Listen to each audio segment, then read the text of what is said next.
Well, it looks like we have an excellent connection. Today, what I've done, first thing in the morning, I shot clear on this. And if you remember, this is the clear that I started with. And that's how much clear I've used, which is like nothing. And part of a really nice, super finish is how much work you're willing to put into the paint job. And part of that is an enormous amount of sanding. I hate it, but so today I've done some of it already. I've sanded with 1500, and what you're looking for, we're going to sand between each coat. What you're looking for is to get any of the edges off so you can't feel the edges of the stencils, and you're looking to turn this white, or the whole airplane, into what appears to be plastic. I know that doesn't make sense, but this is why sanding is so hard for me to teach online. But let's see here.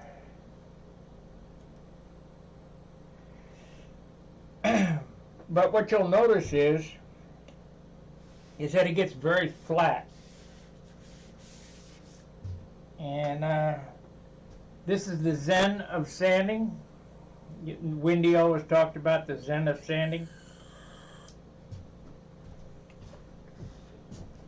It's let me lift that up a little bit. It's just something I normally don't sand these on camera because it takes an inordinate amount of time to sand these, but 1500, stay off the ribs. You know, one pass on the cap strip is plenty. And it'll take me all night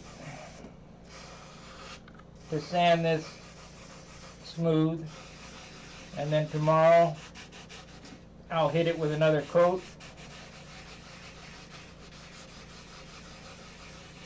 and do again. So this is a, you know, I wanted a Monado type finish on this airplane, and that's basically what I did with my Monado, was paint one day, sand one day, paint the next, sand.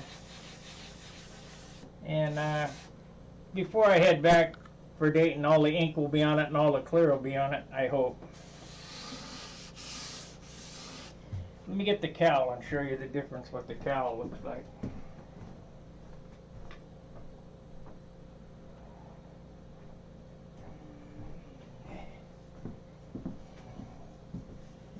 Now, the cowl, for most people, that looks good. You just buff it out. Well, we're going to sand this out and shoot another coat on it, because I don't want these judges feel all the lines. You want them buried, so in order to do that, you got to sand. So we'll just take the 1500. This will be the most boring video I've ever done, because it's all sanding. Maybe I can show this cowl up close.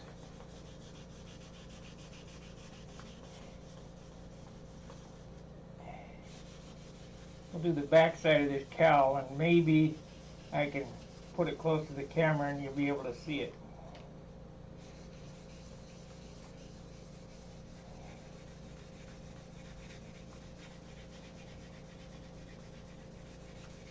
This clear is pretty green. I just painted it this morning. For 1500, it's fine.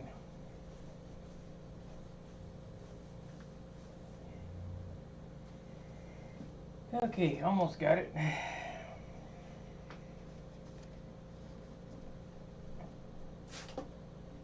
put a little bit of retarder in it because the humidity's up here.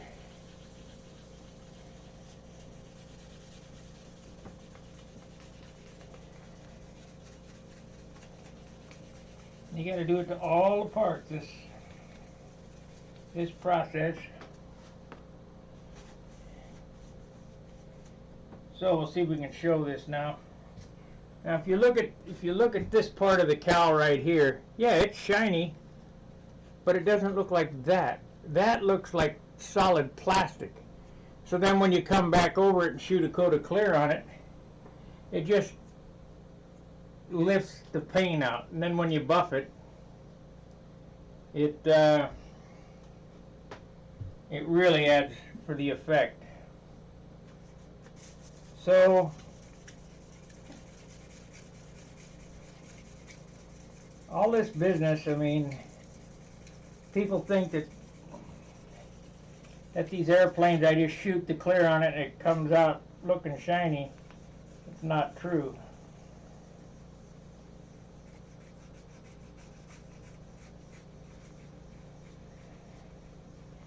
And the kicker behind this is that I'll sand, listen how this will go.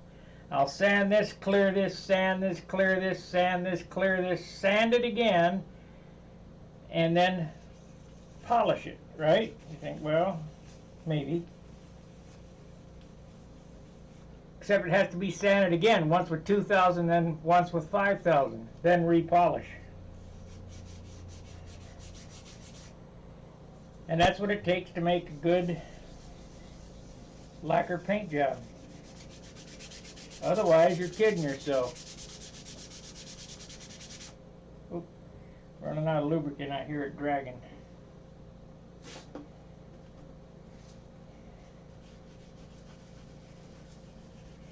If you hear the sandpaper dragging,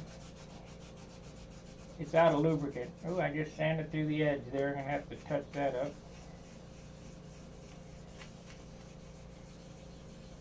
There's not much clear or much paint on this, so kind of got to be careful.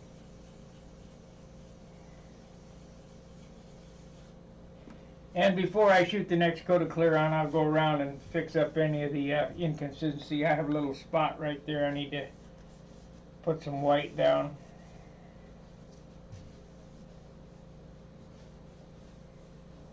And just go around and touch it up, and then put the ink on it after the next coat.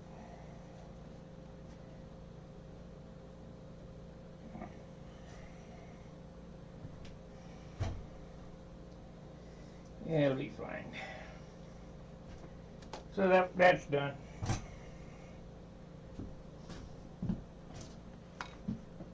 We got any questions? Uh-oh, looks like we're hung up on bandwidth again.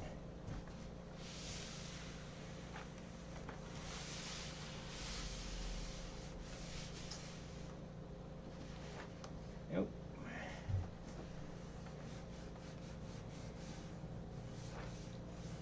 Sand it through that. I have to ink that again.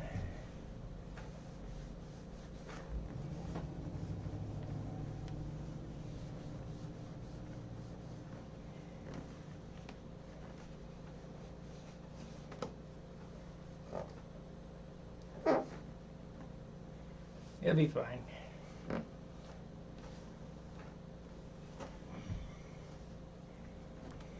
It'll be fine. Have to stay off that, because that's another thing with ink. With ink, when you're sanding over ink, it will, unless the clear is extremely thick, it will rub off. So I just have to fix that little O on there.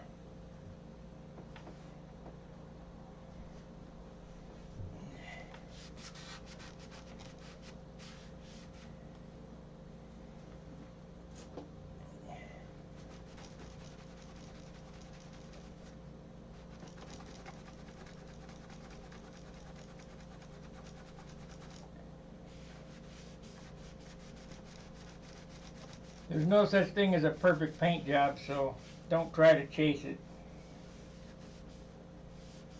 Now just try to make it damn close.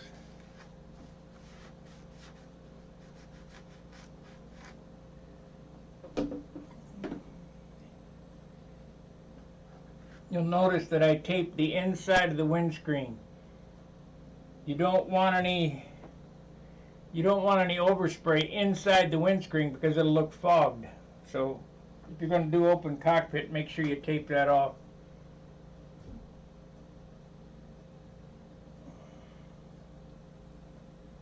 This will be a short video because of the boring nature of it. I don't want to bore you guys too much.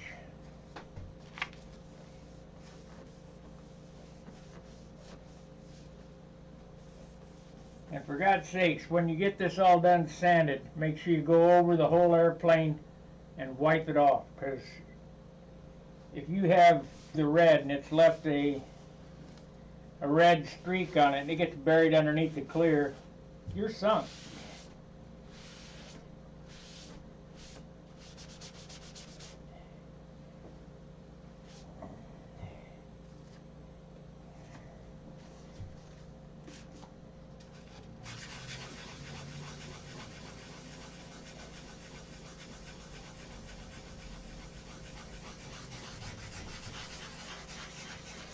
You can hear it grinding. It sounds like overspray. Don't paint the fillets.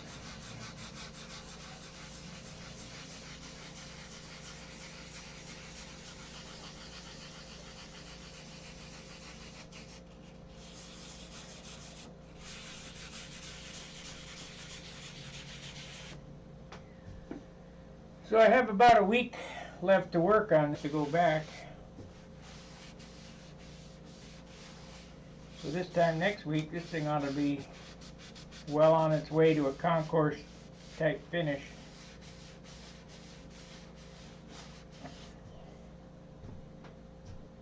And I do realize that I've been working on this for months, but that's what it takes.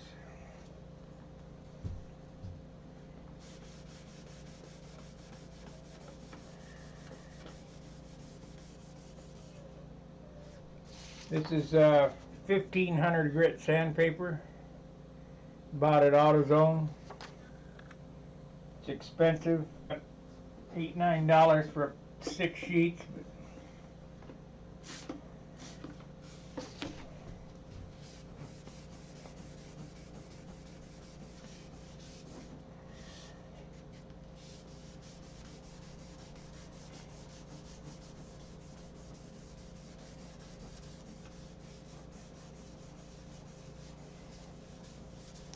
We'll get back to building something here when I get back. Next month we'll be building again.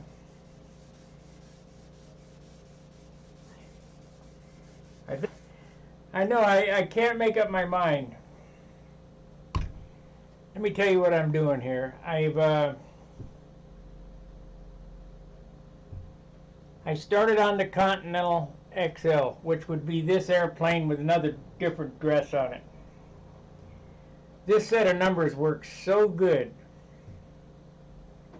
However, the tail is a little heavy. It's like at 3.5 ounces. I did get some good contest wood sent to me, and since I've come back, I found quite a bit of the good contest wood I had here. I think I'm going to remake the tail. Well, while remaking the tail, I think I might change the airplane design again. Use the same numbers as that I have here, but I have my P-47 molds over there. I might go ahead and build another P-47, purpose-built for the PA-75 on a muffler with this wing in it. This wing is far superior to the Geobolt wing.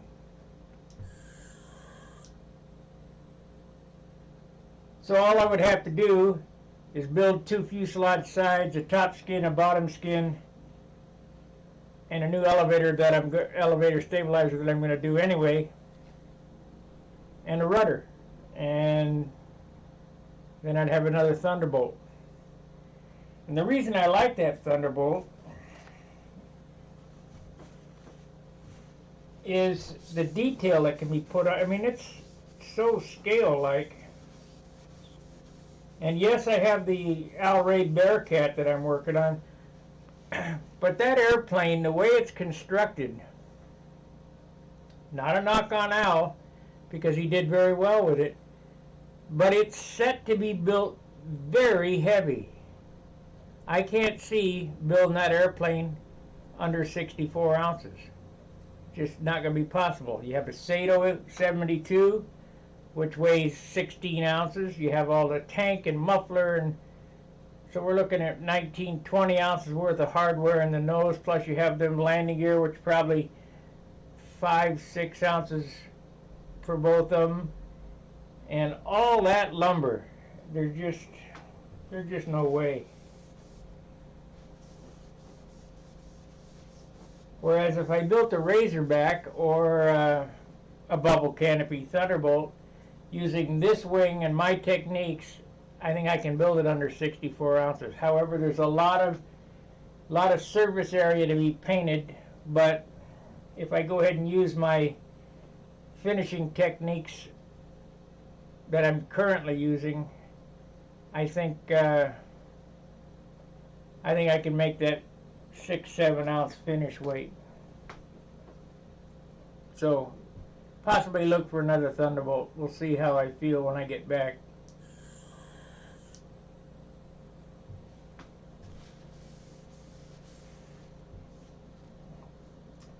Anyway, let's turn this. I have my stand in it. It was on the paint stand, so I got the crutch in it for the paint stand. And knock down this 23 here so it's smooth.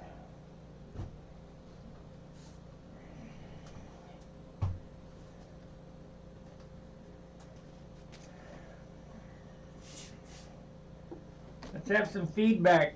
Type something in the chat box so I know what to talk about.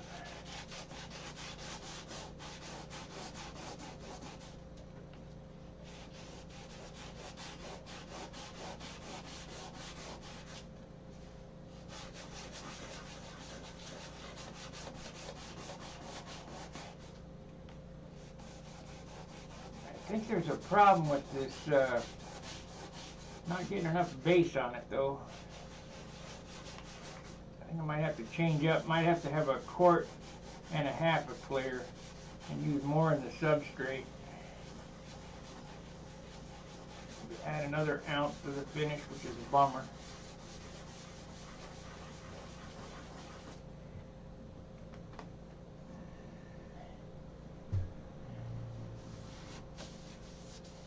You're wondering, why am I wearing gloves? Well, there's oil in your fingers. And at this stage of the game, I don't want to grind in a bunch of oil to the paint, so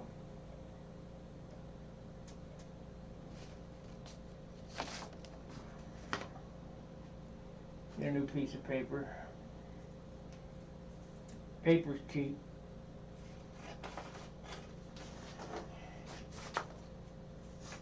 Paper's loading a little faster because I'm rushing this project. I don't have a month to do this job, so I want to get it done in a week. So I'm one coat a day, but sanding within a few hours. The paper, all this white stuff on the paper is clear that's coming off.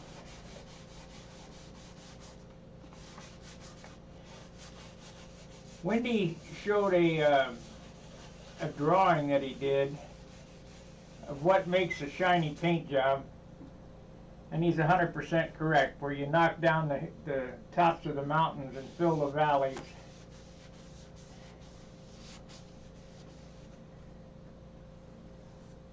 Now, I can still feel that, but after the next coat, I'll feel it less, and the next coat will feel it. After each sanding, you'll feel it less and less and less. If I were to sand this until I couldn't feel it, it'd disappear, because there's not that much clear on it.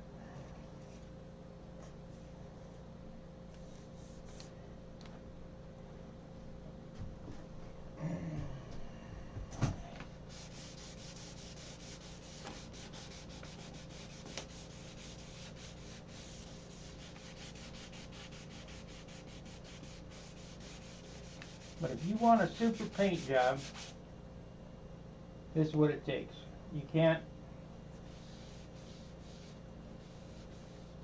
it's a tight finishing system. It's cubic hours of sanding. Lots of elbow grease. Otherwise, you could just spray a gallon of urethane on it, have a piece of wall art,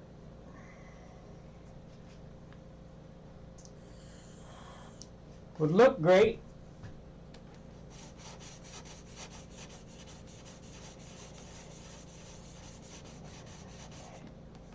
There's plenty of them out there. Boy, you go to the nets and pick up some of them babies, unbelievable.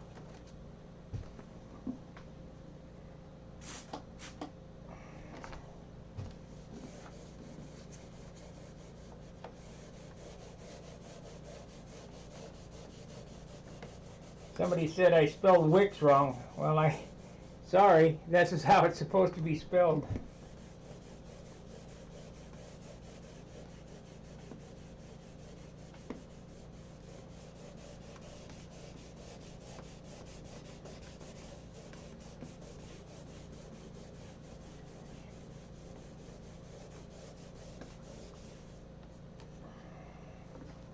You guys bored to death yet?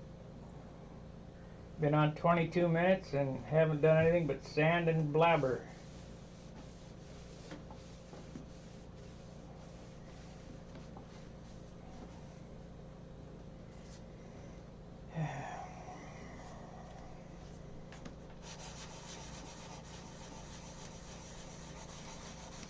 When you see this airplane at the... Well, that was worth it.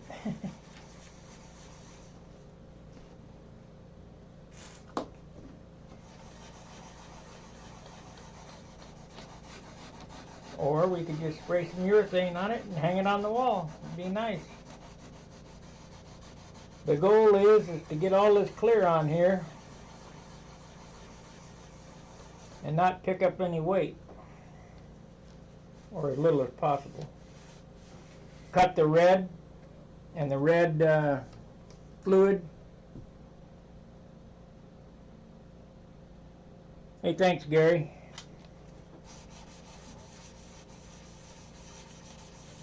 Where the red fluid came onto the white, well, that's not a big deal. What that's doing is cutting the top of the mountain off.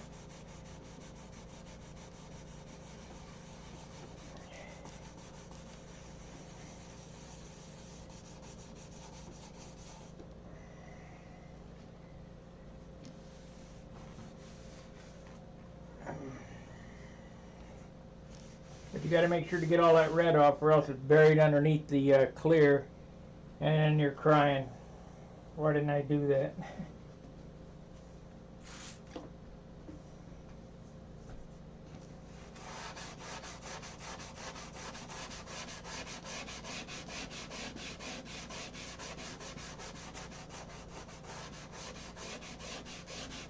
This is where the real sanding comes in, actually. You know, the sanding with the 80 grit and the 320 and all that, that moves a lot of material and you really think you're doing something. But to sand for effect,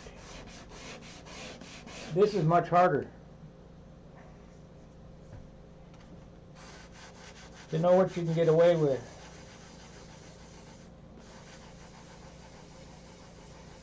Oh, I had a drip come out of the gun. It landed right there on the 6. about the size of a quarter. And the immediate response is to wipe it. Don't do that. Let it dry. Actually, I sprayed 4 or 5 more coats over the top of it. I really kind of flooded it.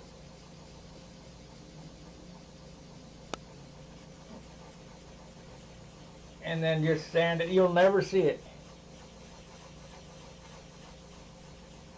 It's gone right now.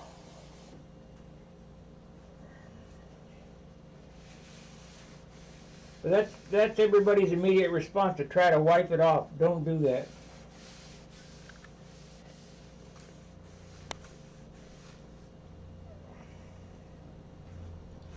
Don't get excited. Had some other spots on here that I was concerned about, but they went away as the paint dried, so.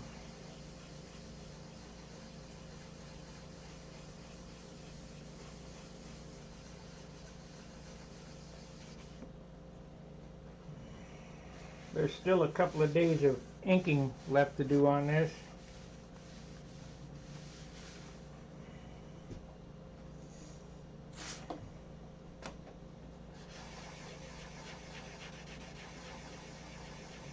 When you're sanding in the open base, do not sand up to the cap strip. This, even though you don't think, or the leading edge sheeting or the trailing edge sheeting, you don't think that 1500 will cut the paper. It'll cut, so you'll feel it drag, and once it starts dragging, poof, you're through.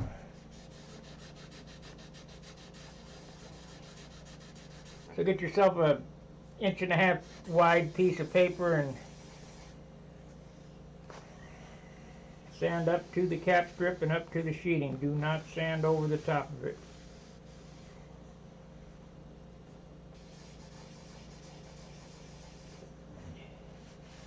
And you sand until all the peel is gone and it looks like the cowl did that I showed you. It's all like a piece of plastic. And then when the next coat of clear goes down, you'll fill them small voids. And then you come back and sand it again, and you'll have some more of those voids. And you do it again until you're out of clear. But by no means go back to the can. This was all the top coat that's allotted for this airplane. That's it. Once this is gone, the airplane's finished.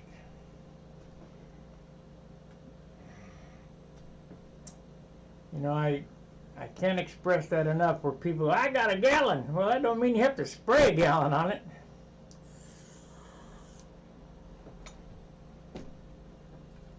And this is about, this right here is, I poured back, okay, here's how it worked. I started with this much. I poured off about 50% of it. I mixed it at 60-40. I also put 5%, 10% retarder in it. And I sprayed it until there was a coat of dope, a good coat of dope over the whole thing. What I had left, I put back in the jar. So just because this is, and just because I have this much, doesn't mean I'll use all this much. I'm going to go until the airplane is covered. Now, if it gets covered in the next coat, and I think that I can, well, it won't be. It'll take 2 coats. 1 coat after the ink lines, and then a sand out, and then a final flow coat. But if I think that I can sand and buff without using the whole amount of clear, I'll stop. And that's the way you got to think.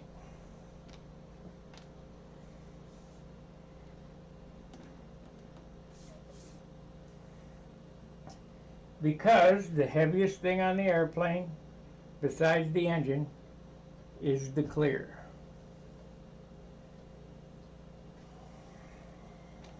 Or is the paint, I should say. And there's no reason, if you follow my method, you can't get a 6-ounce finish.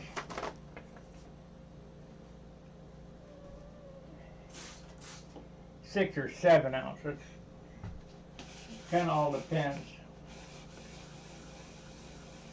I've had people say I'm lying about a 6 or 7 ounce finish, but I'm not. You can ask John. He's a believer now.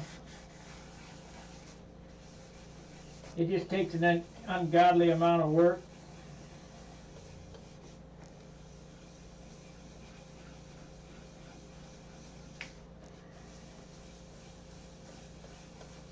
There was a time in life, not too long ago actually, I didn't care about weight, where I wanted it to look competitive.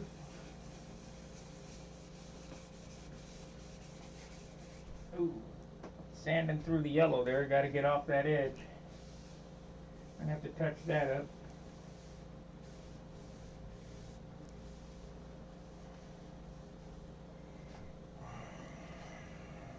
I sanded through the yellow right on the edge. That's how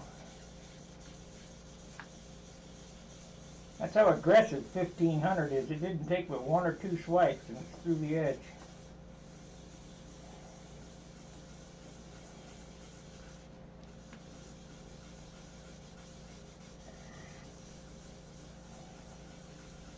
So before I do the next coat of clear, I'll touch that up. There's a red spot I need to touch up, and the black and the white. I'll do all the touch-ups before the next coat of clear, which I'll work on this till probably midnight, and then sleep, and then in the morning shoot it.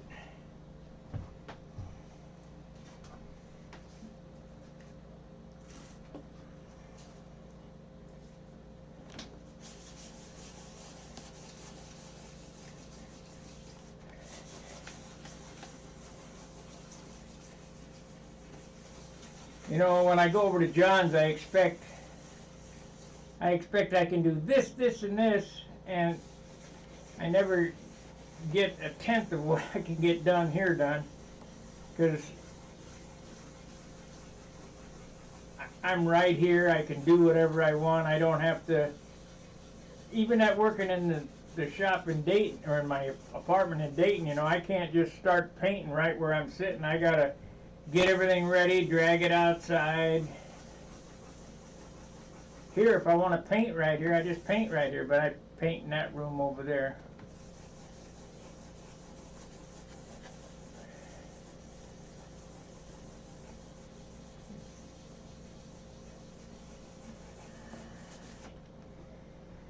It's different when you're at somebody else's place, or somebody else owns the place you're living at.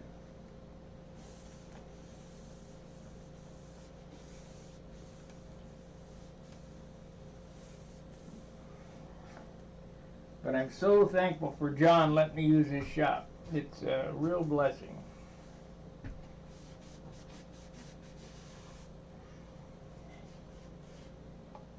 Now this here is going to be difficult because the ribs are about a ½ an inch apart.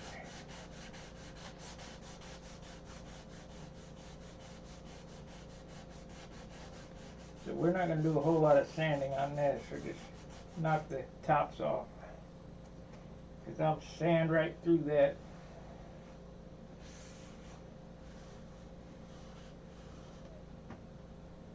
This rudder is a open base structure.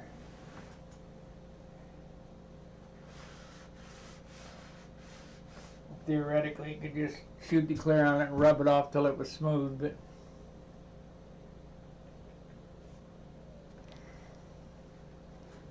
we're shooting for I'd like a 19-point finish on this anyway.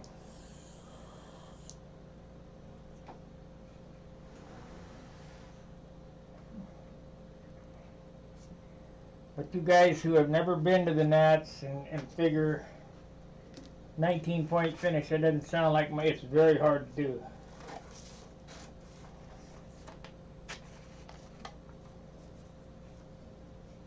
Because let's say I get this all done and it's pristine, and I think, you know, I can pretty much tell you if it's a 19 point or whatever, front row airplane, you know, whatever.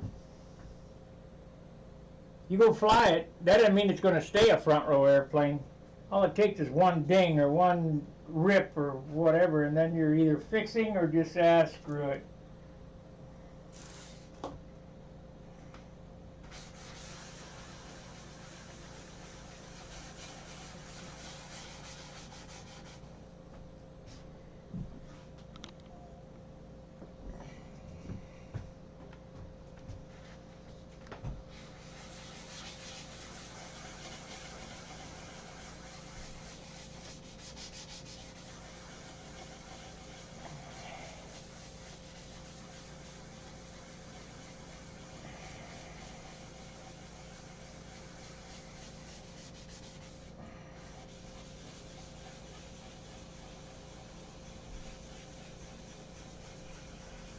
You can do a lot with sandpaper. I mean, a lot.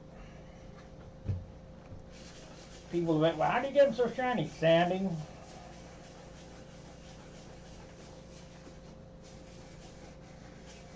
Because the shine is a reflection. A mirror is smooth because it's glass, and that's why it's shiny. It's flat.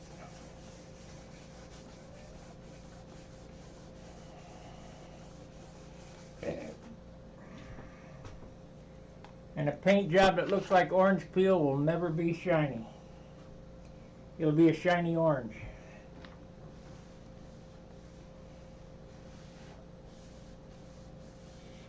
Back in the motorcycle painting days,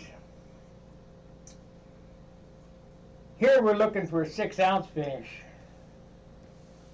Motorcycle guys are looking for 36-inch finish. And what that refers to is you hold a yardstick or a ruler up and you look into the paint, and how far can you read up the yardstick? What number can you read? That's how good your finish is. And everybody was looking for a 36-inch finish. With the advent of urethanes, it's pretty easy to do. But heck, you don't care what it weighs. Motorcycle.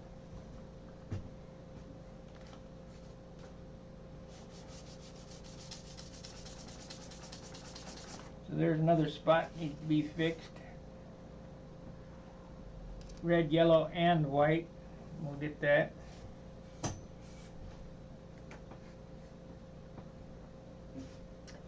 Well, have I bored you guys to death yet? I'll sand this one side and then we'll call it a video. And when I sign off, I'll turn it over and do the bottom.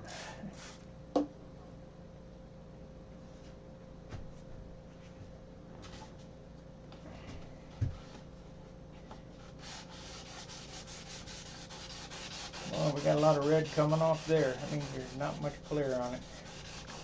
But that's all right.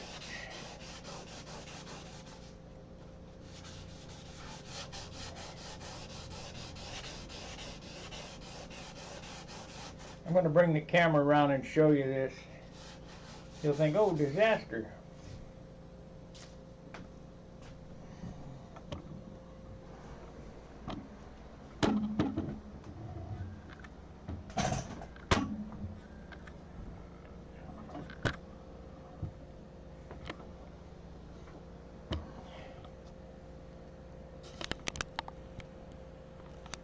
If you look right here,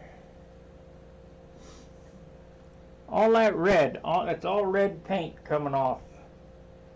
But that is how aggressive 1500 is.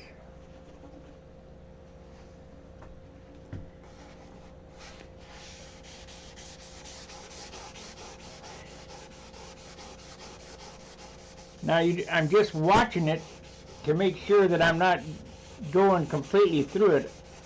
All that red paint is the edge where I didn't get it carted off good enough.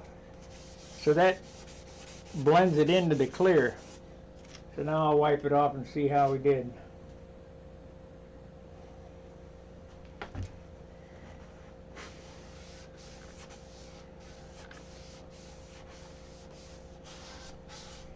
If you listen right here, you can hear it with the paper towel. That means I didn't get it sanded up there. You want this thing to, before the next coat goes on, to be like a piece of plastic.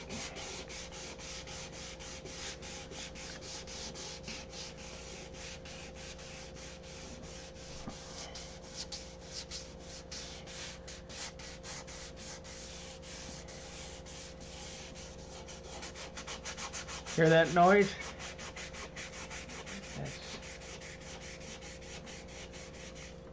I mean, obviously, you're going to abandon it before you get it all off. But you'll shoot another coat of clear on it, it'll melt back down. Hear that? It'll melt back down, and you're going to sand it again, and eventually you'll get it all.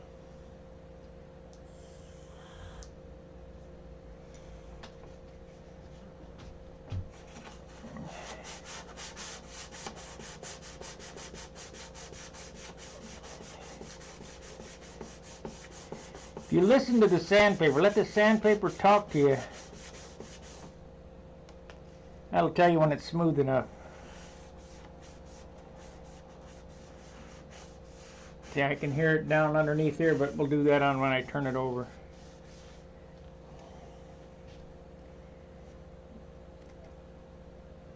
And I've got to do this.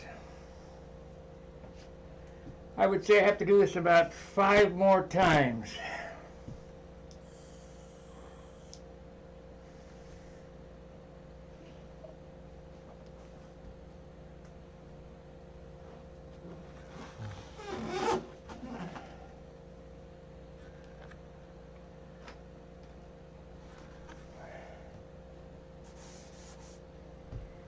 Five more times. What a bummer.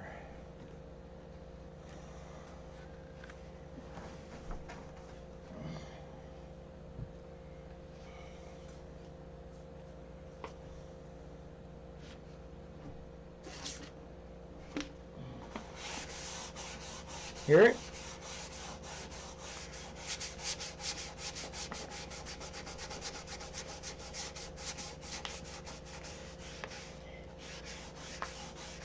And now it's gone. It's quiet.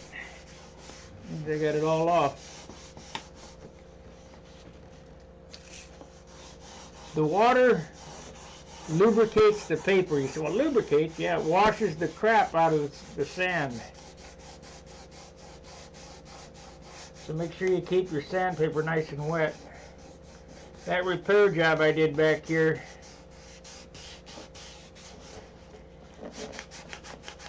turned out perfect.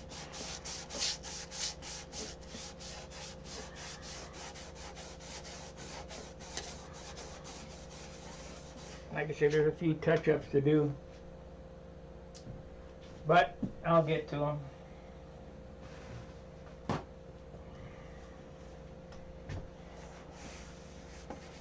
I don't want Jim Lynch to say, hey, what are we going to do about that?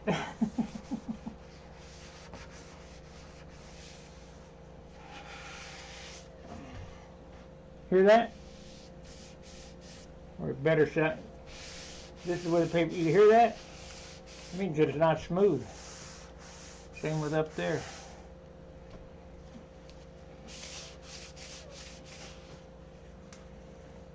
So,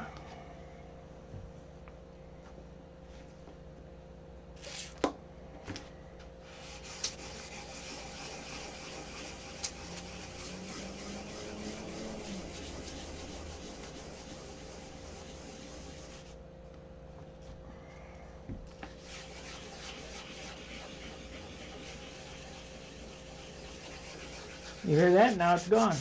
There. Keep rubbing until... I don't know how sensitive this microphone is.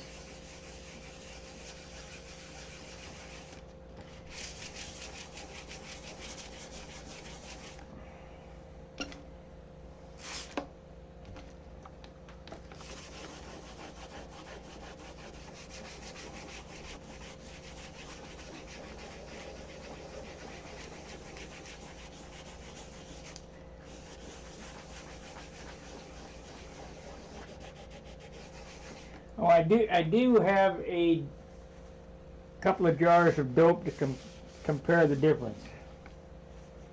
I thought I'd show this to you. I just so happen to have dope here at home. I got a bunch over John's, but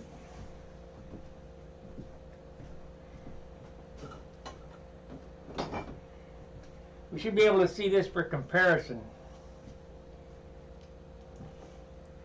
This dope here is non-tautening butyrate.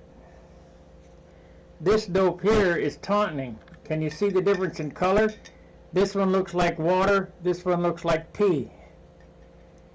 And that yellow tint is so you know where you painted, supposedly.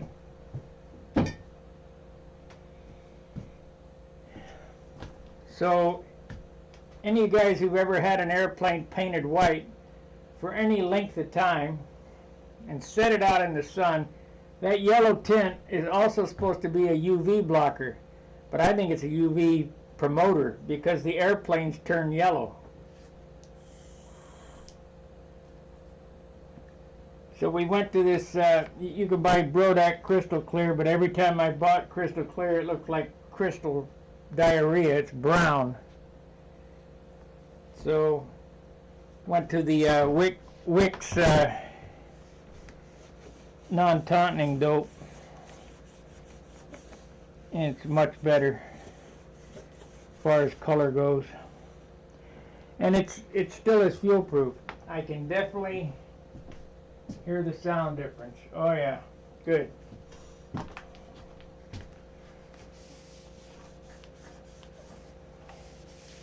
That's part of sand for effect. Here, you hear that sound? You hear this sound?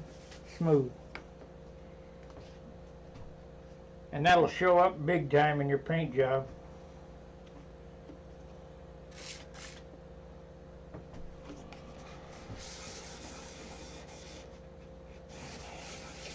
Now this is 1500. After the next coat, it'll get sanded with 2000. And then the next coat will be 2000. And we'll end up sanding all the way down to 5,000. It gets 2,000, 3,000. And 5,000 is like rubbing on it with the back side of the paper. But you have to bring that up in steps. You couldn't, I suppose if you rubbed on it long enough with 5,000 at this point, you could do the same job, but it would just take for anybody, I've said this before, anybody who's ever been to a chrome shop and watched what a chrome piece looks like, you go, well, why are you chroming it? Well, chrome is it's a different process than, people have asked me when I worked at Harley, how come there's never a drip on the end of the chrome from dipping it? Well, it's electronic, plating is an electronic transfer of metal. But those parts, before they go in the tank, aluminum or steel, look chrome. They're polished. The chrome is just a rust inhibitor. You know, you would look at that part, let's say a bumper on a car. It would look like it doesn't need to be chromed, but if you don't chrome it, it'll rust. All the chrome that you see in the parking lot of all the cars would fit in a little speck in the palm of your hand. It's 50 millionths thick.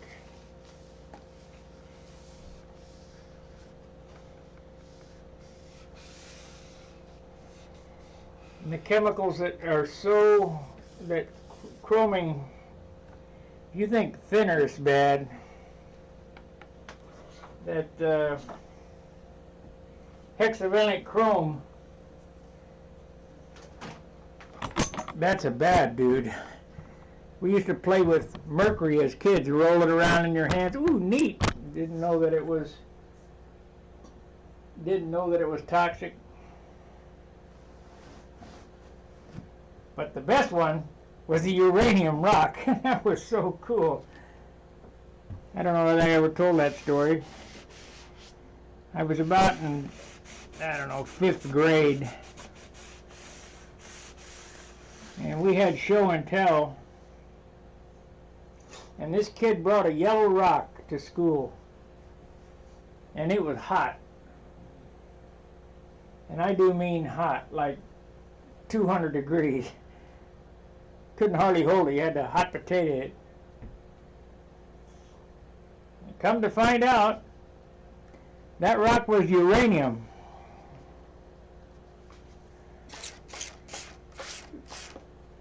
The teacher called somebody and they came and got it and took it out of there.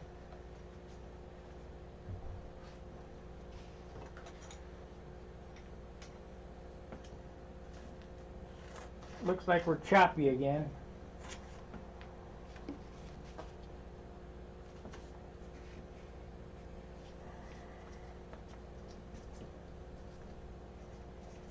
Sure was different when I was a kid.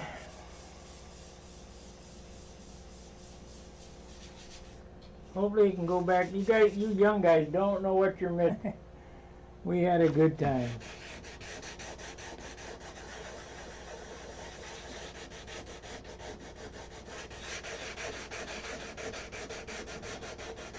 I watched a video of a guy in, I believe it was California, in the Redwood City, or in the Redwood Forest. He was talking about that he owned a wood shop,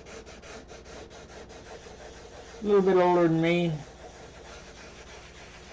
and he had it just so right. He made the statement of, when you create something from nothing, like this airplane is created from nothing, just an idea, and some wood and some paper, carbon, and whatever my mind could come up with to use, piano wire. But when you create something, the pride in workmanship is so much different than going and buy something. So when I was a kid, you know, we had to make everything. There was no, you know, you couldn't do what they do today. And you think, well, you know, we've come a long ways,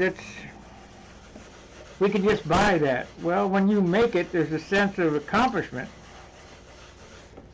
You know, when you look at this, you can't go buy this. This is part of me.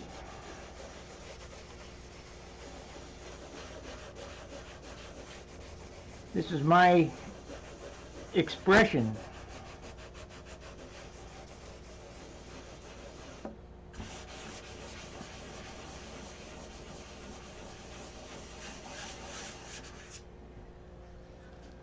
Looks like we're froze up again.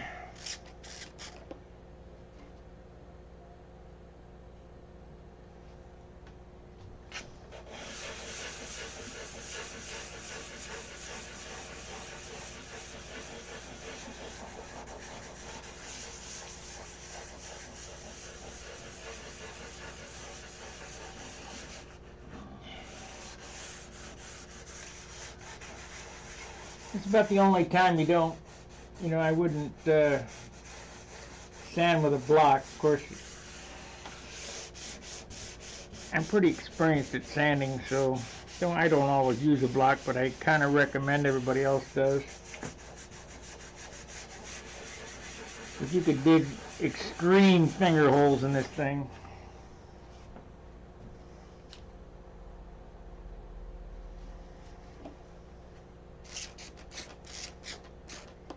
Did you guys hear about the pride in workmanship and creating something? I don't know, we were seized up there.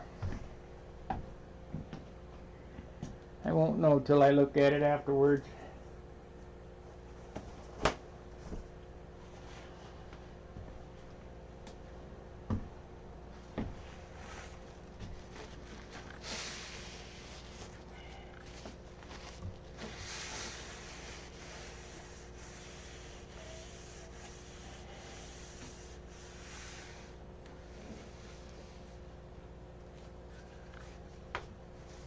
Yeah, looks like we're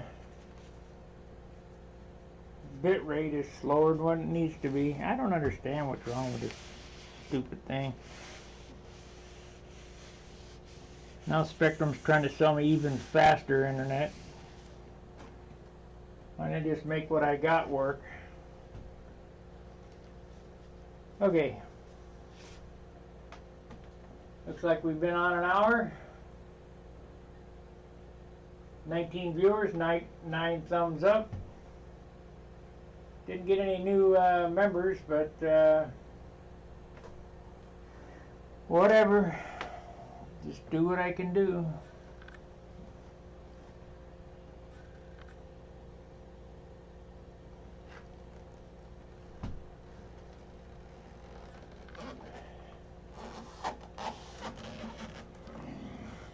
Off camera, I'll go ahead and fix the I'll look it all over and see where I need to touch up, where I see a couple of spots on the leading edge here. I sanded through the yellow. I'll fix that. There's a red spot to fix. I'll fix that. There's a white spot here. This white check needs to be taped off, and it looks like it bled through underneath the stencil. So I'll fix that. And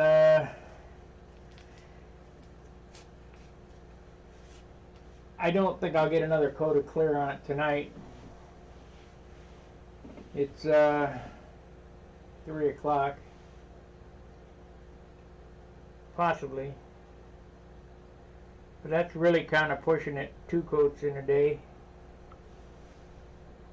And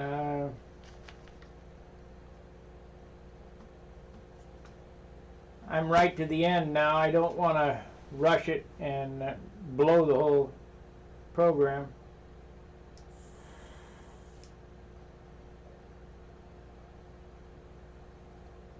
Let's see what Don says. Got here late. Looks real sharp. Well, Don, thank you. It was shiny before you got here, or before now. Now it's been sanded and getting ready for the next coat of clear.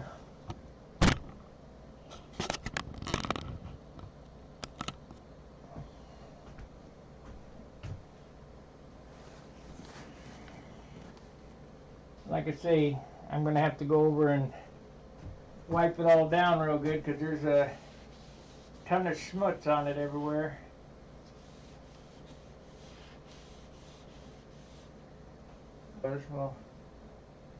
We'll tape that off and spray that white, and tape this off and spray it red. There's a little yellow on the flap where I went through. There's a red, needs some red right there. But I can do that right here at the bench. You know, that's not, I don't need to set up for spraying. You know, just a piece of tape here, a little spray, and kind of go around and fix all the, touch up all the little spots. I think we'll do white first, and then yellow, and then red, and then black. Ink on the snap-on over there needs to be touched up. And I can still feel some of this sticker, but I don't think I want to sand anymore until I get another coat on it.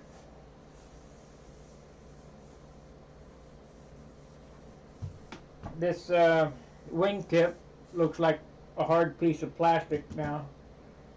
Whether you know it or not, dope is plastic. That's why it's heavy. And that's why if you rub it long enough, your airplane will look like it's plastic. So we got any questions? Yeah.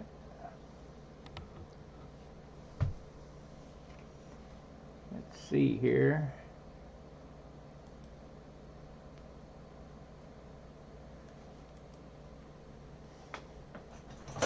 So it's hard for me to tell looking at this camera where we are, but I'll look on the other monitor there. Hope you guys had a good Christmas. Enjoyed the show last night with Charles.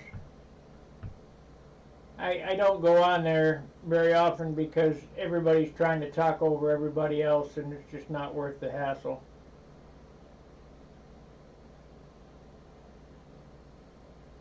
And you always got the guys that want to argue about nonsense like electric's better, ha! Whatever.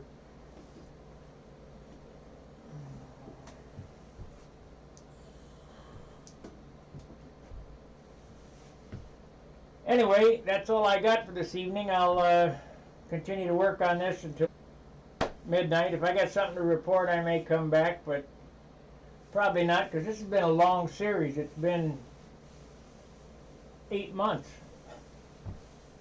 of an hour a day or whatever. And you guys are probably getting pretty tired of it. But that's what it takes. Perseverance.